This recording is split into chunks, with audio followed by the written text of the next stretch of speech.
My brothers in arms are the people that stood up to this COVID tyranny. We obviously were right away against COVID tyranny. Let's go to this video here, and then we'll bring on our guest.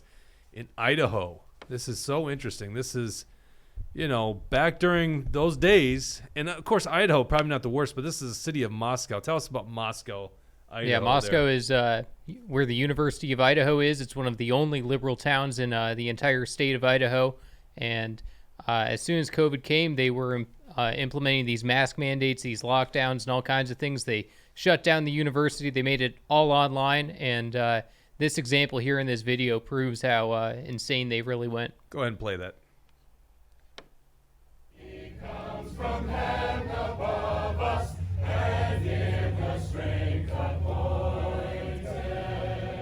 Some will always trust in chariots, and others trust in horses. But we recall the Lord and God, strong past our own resources. You see those circles? That's where people are supposed to stand. Remember those?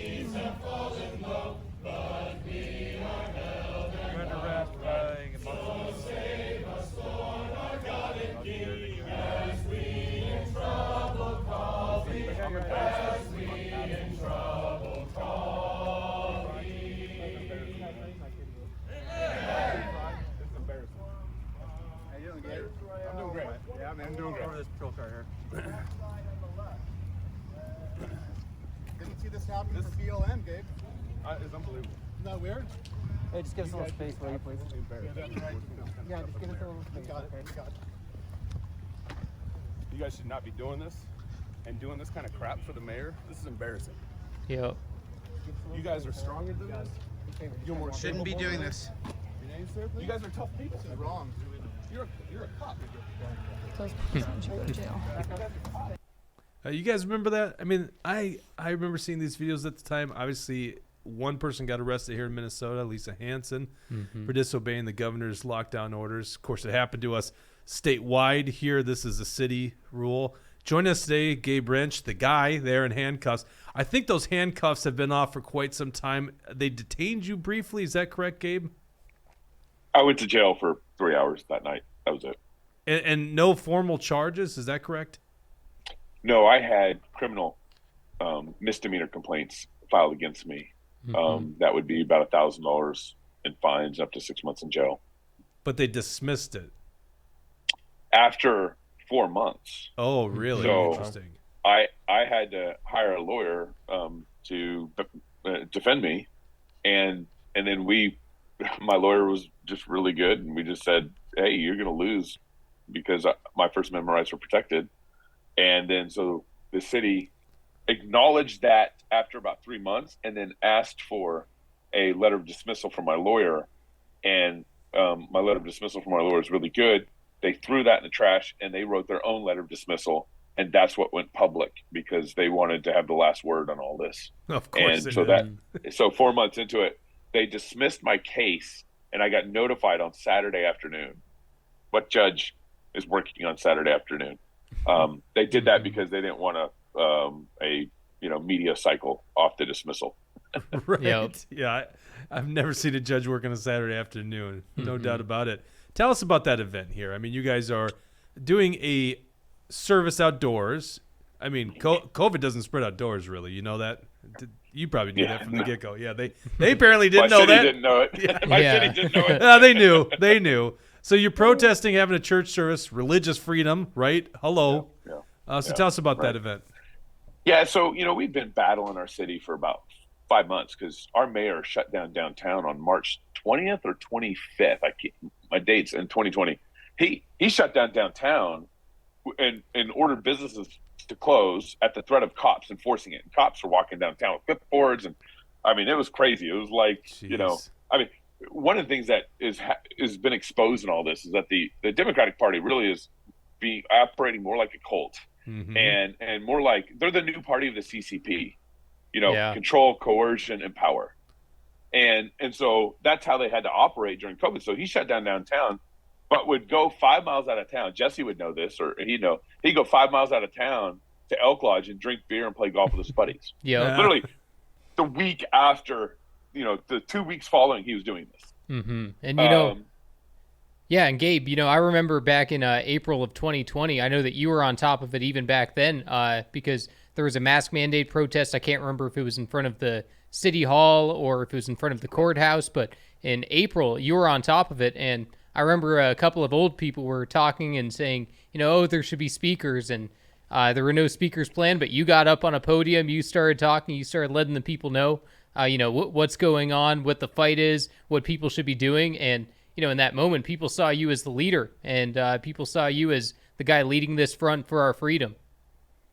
Yeah, I inadvertently ended up running for county commissioner this year before COVID even happened. I just was running for county commissioner because our county commissioners raised our taxes 4 years in a row, and no one would run against them. And so I was like, I'll do it.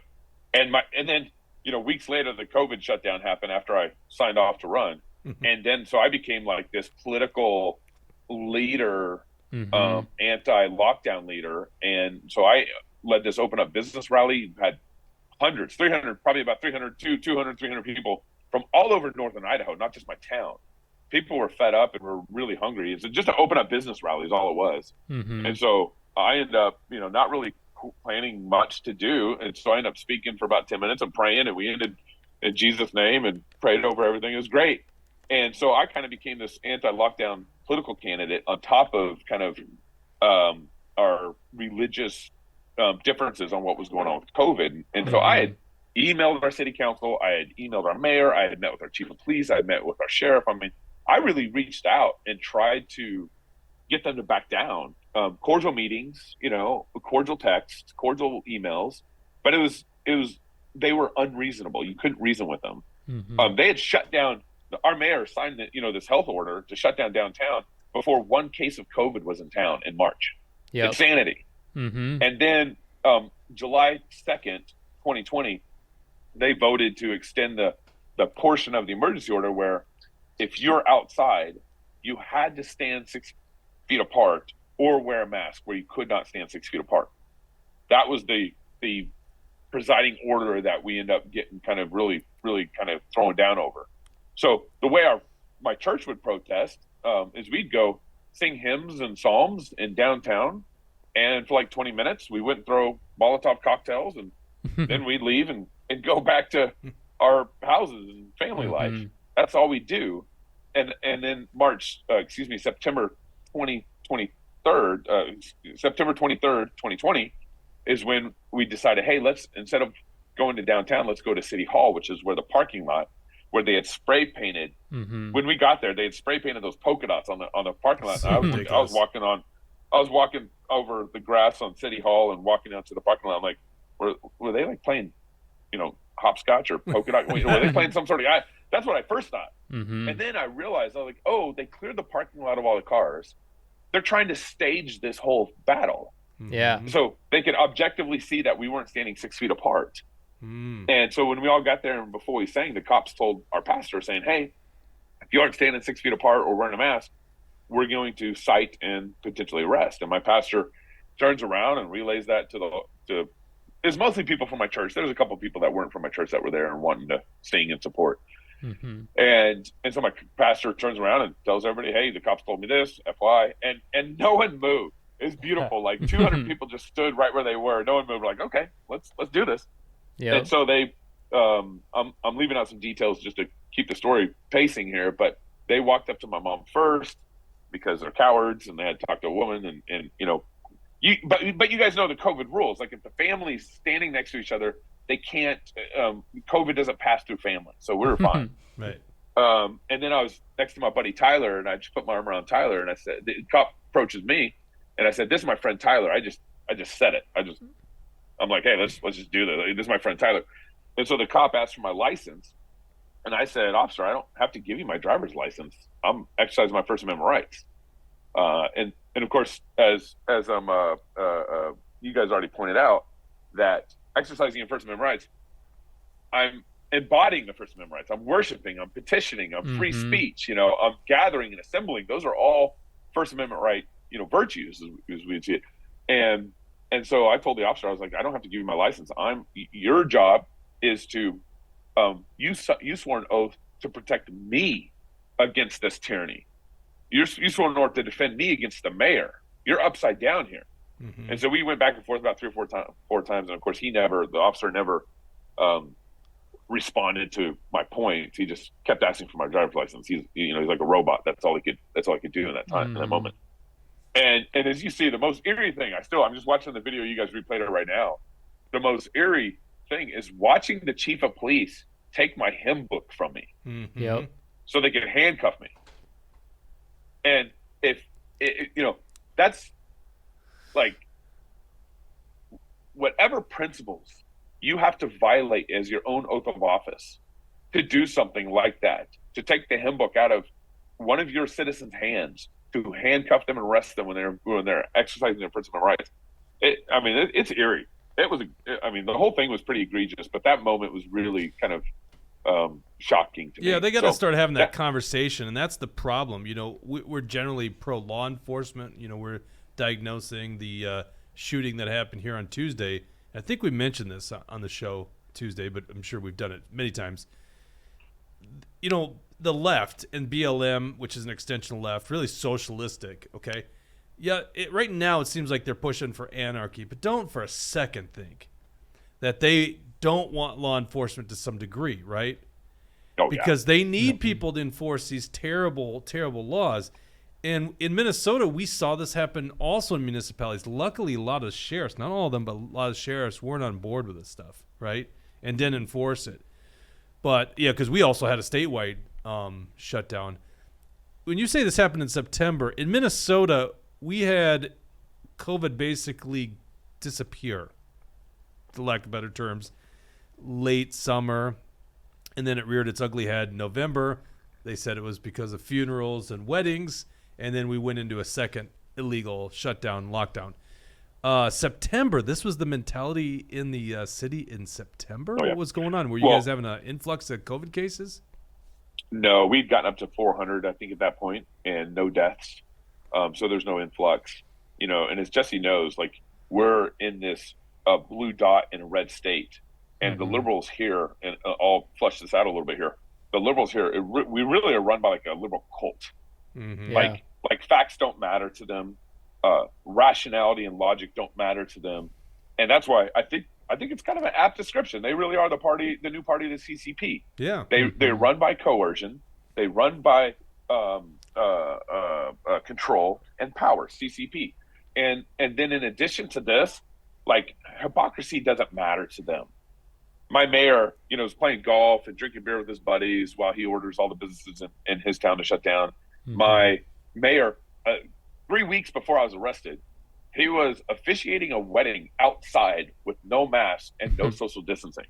3 weeks before he had me arrested. So it's like this liberal cult, exists, and this is how all cults exist, is because hypocrisy doesn't matter to them.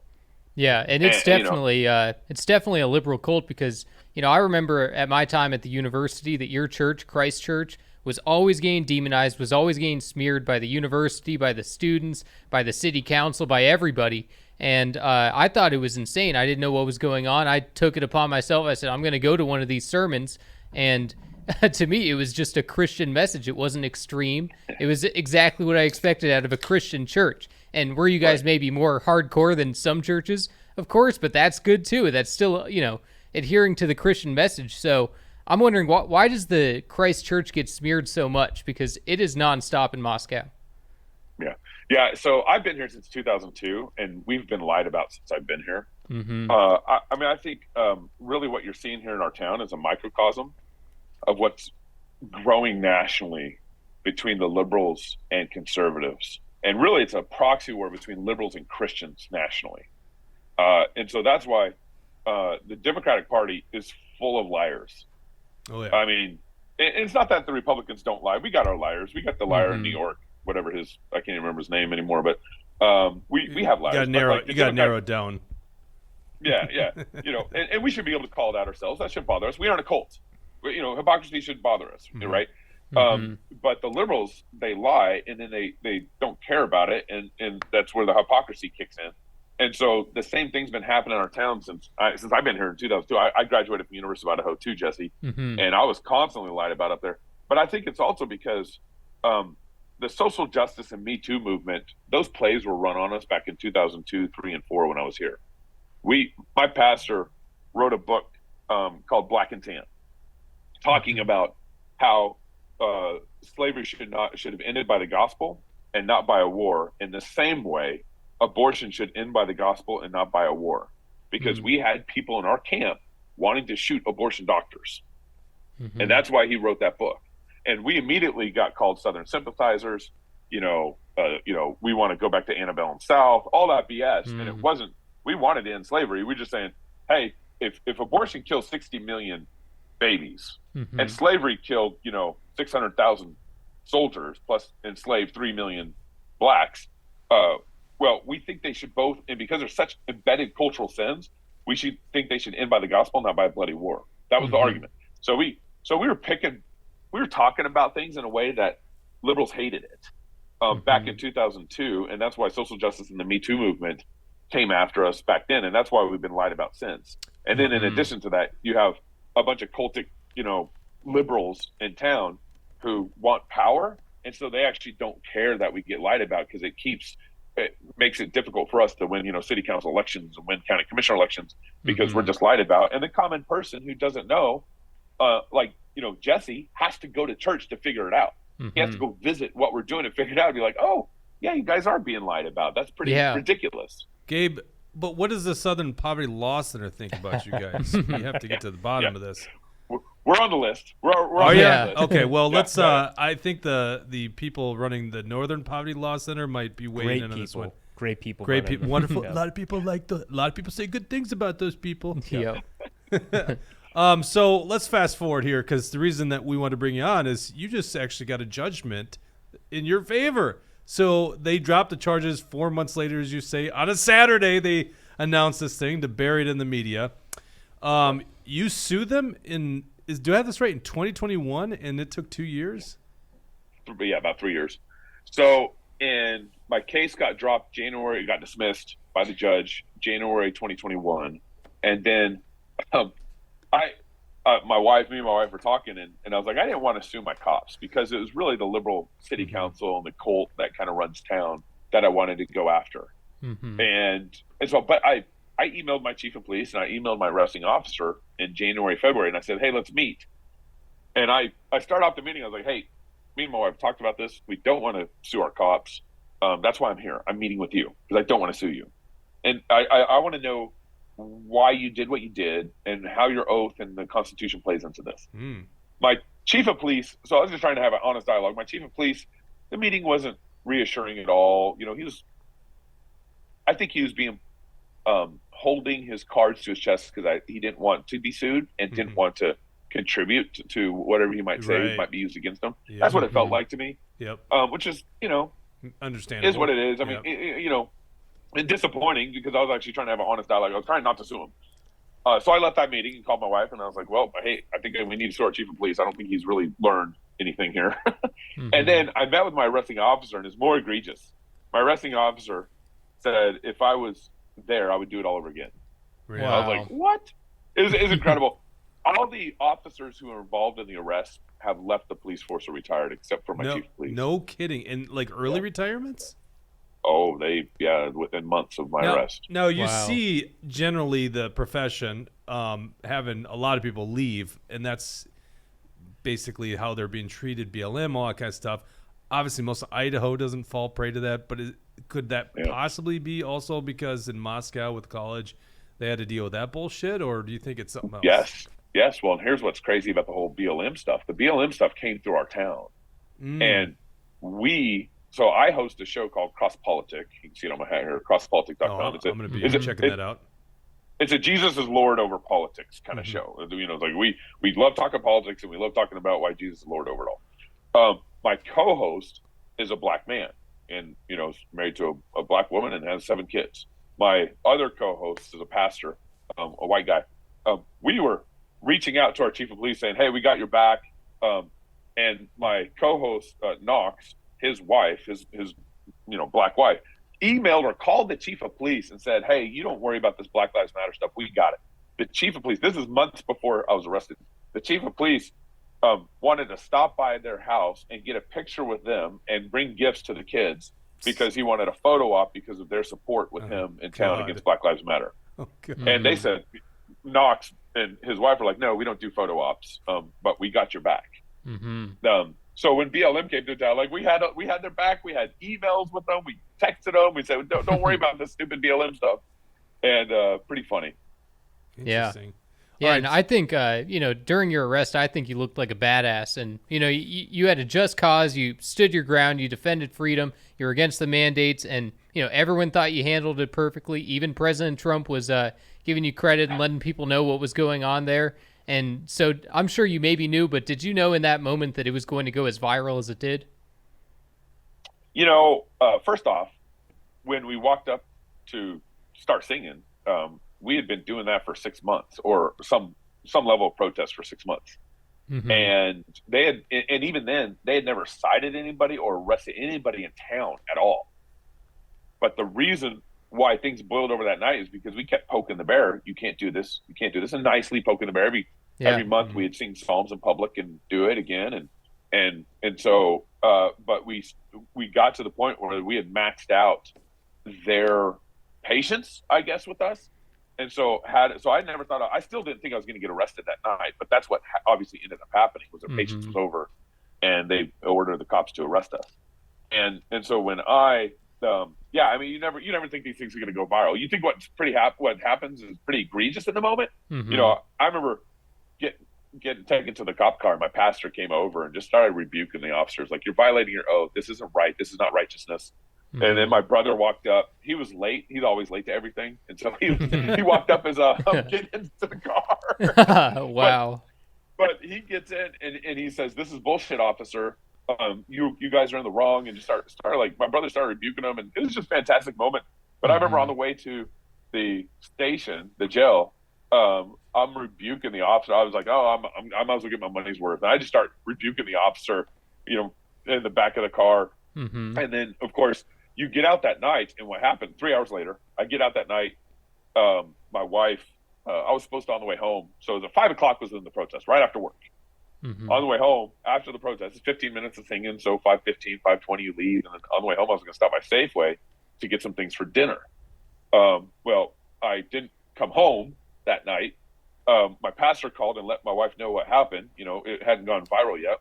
And so my wife calls and leaves a voicemail on my phone. I wish I would have saved this voicemail. It's frustrating I didn't. She left a voicemail and said, "Hey, you don't have to worry about stopping by Safeway on the way home, and you're probably living your best life in jail right now." Wow. Oh, she's a keeper. She was fantastic. Yeah, she was fantastic. And so I get out that night, and my Knox, my co-host, calls me and says, like, "Go to the studio right now. We're going live." Oh yeah. And so we immediately, some of the people involved in filming the shots that you saw, we get them all in the studio, and we just go live, and it's just a raw show. I mean, you go back and watch it. Nice. I haven't seen it in a long time, but it was a real raw show. Because like, this is 6 months boiling over of protesting and unconstitutional mandates from our mayor and city council. And so it was a real raw show, and that went viral.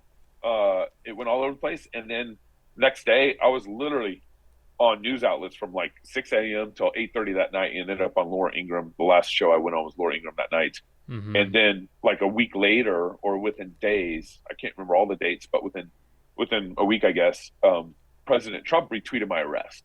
So it was just like viral moments after moments, because I had people all over the world emailing me. I'll never forget this one email I got from this pastor. I can't even remember where he's at. He's a missionary. And he said, "I thought that arrest happened in Moscow, Russia. And then when I found out it was from Moscow, Idaho, I never would have imagined seeing this happen in America." Right. And so I think that it was just a shock to the system in a way that some of the other COVID protests weren't, because a lot of people, I wasn't the only person to get arrested during COVID. There's a lot of people doing protests and doing good things, but I think it's just kind of the nature of the event: men, women, children, hymn books, singing, and then you hear Amazing Grace in the background. While the other couple with me getting arrested, I mean, the optics were just so bad for the cops. Plus a lot of cops. There's no way they're going to win. A lot of cops don't want to arrest someone like that. It's a ridiculous thing. Yeah, because they're usually on board with us. They think this stuff's ridiculous. One of the cops in depositions was crying the whole deposition almost. Why? Because she hated that moment and hated the fact that she's put in that position to arrest well, you know, us. people have to have this come to Jesus moment and say, Yep, that's right. Who am I serving here? And they're serving these awful, very just terrible scumbag politicians, which are basically avoiding the Constitution and God-given rights. And so you got to have that come to Jesus moment and say, I'm not following this. I'm not going to be a good Nazi here. I'm going to disobey that unlawful order and side with the people. And that's what what I expect all law enforcement to do. That's one of the reasons sheriffs are so great, or can be so great, is because they're actually elected by the people, unlike police chiefs. We're running short on time. So, Gabe, you end up suing them, and you just got a settlement. Is that right? Like, this was within a month, right? Tell us about that. Yeah, so you know, I Thomas More Society backed my case. Yep. And they were great. They were fantastic from the jump. I mean, you live in a small town. There's not much money here. I mean, people aren't poor here by any stretch, but there's not tons of money here. So Thomas More coming in and backing me was super helpful, because it allowed me not only to win my criminal case that was against me, but go through this 3-year battle. I had to battle my city for 3 years in federal courts about this. And I finally won in July. I got a settlement of a total of $300,000. $150,000 goes to Thomas More, and then $50,000 goes to each defendant, Rachel Bonet and Sean Bonet, and then me. And so we each got $50,000 each. But what's crazy is the government wrongs you, the government pays damages, and then you turn around and have to pay taxes out of that money. Right. It's insane. I didn't know that. I didn't know this until like 2 weeks ago. Yeah. And so we finally won. Imagine fighting your city, fighting your cops and fighting your mayor for 3 years to protect your own First Amendment rights that they should be guarding in the first place. It's pretty egregious and was pretty frustrating. And I mean, we had to go through depositions and all this stuff. And even in negotiations, the city violated court orders in negotiations. The judge, you guys should read the judge's order. It was fantastic. He just said this city is incompetent, and obviously their leadership didn't know what they're doing, kind of stuff. It was really good. But he orders the city into negotiations with me, and with me and Rachel and Sean. And the judge said to the city, you need to have full authority present to be able to sign and agree to terms in the meeting. And the city violated those orders and didn't have the full authority in the meeting, in the first initial meeting, to agree to terms. And so we had to come back to a second round of negotiations. So the city constantly was like playing politics and trying not to take responsibility, and constantly, and the court, if I would have violated the judge's order, I would have gotten so much flack from the judge, and it would have been really bad. But if the city does it, and the judge is like, yeah, let's just meet again and everything. So, but yeah, we won. We got $300,000 as a 1983 claim and lawsuit.